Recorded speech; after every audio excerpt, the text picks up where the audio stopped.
My name is Toni Lea. I am 58 years of age. I live in Mindarie, Western Australia, with my husband and my 2 sons. So I was brought up holidaying in Busselton. We've always fished. We love seafood. We used to have fish for breakfast, lunch and dinner. We'd organised a deep sea fishing charter off the coast of Augusta. When we were out on the charter, we were out there for about 6 hours, and I just experienced a really violent headache. It felt like someone had kicked me in the head with steel cap boots, and I couldn't move my head, my neck. I called for a bucket and I just started vomiting violently. My eyes were blurry. And I was instantly like frightened out of my mind, and I just knew that this was something quite severe. I just couldn't understand why my head felt as bad as what it did. We went down to the emergency department. The nurse took me in straight away.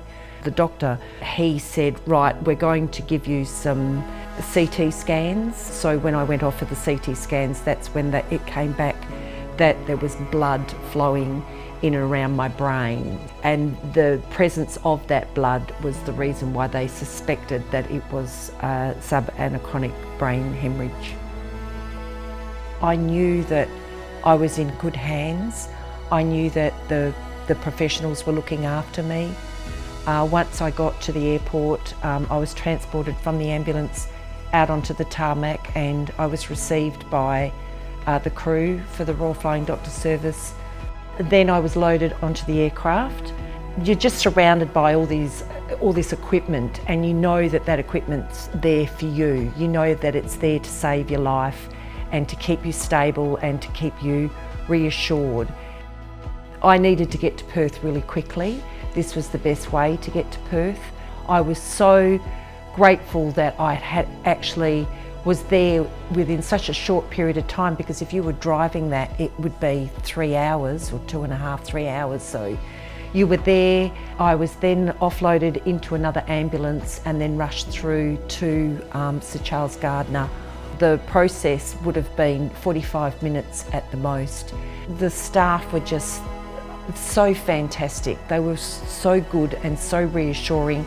If anything happens again, because it could happen to anyone, I'm reassured to know that now that I've been through the process and I know that you got something that's right there, and it's so smooth. The whole process is it's fantastic. I'd just like to say an enormous thank you to the crew that attended to me back in October when I had my brain bleed. Huge thank you to Nurse Vicky, Dr. Luke and the pilot Matt. You made me feel really comfortable, and I am eternally grateful.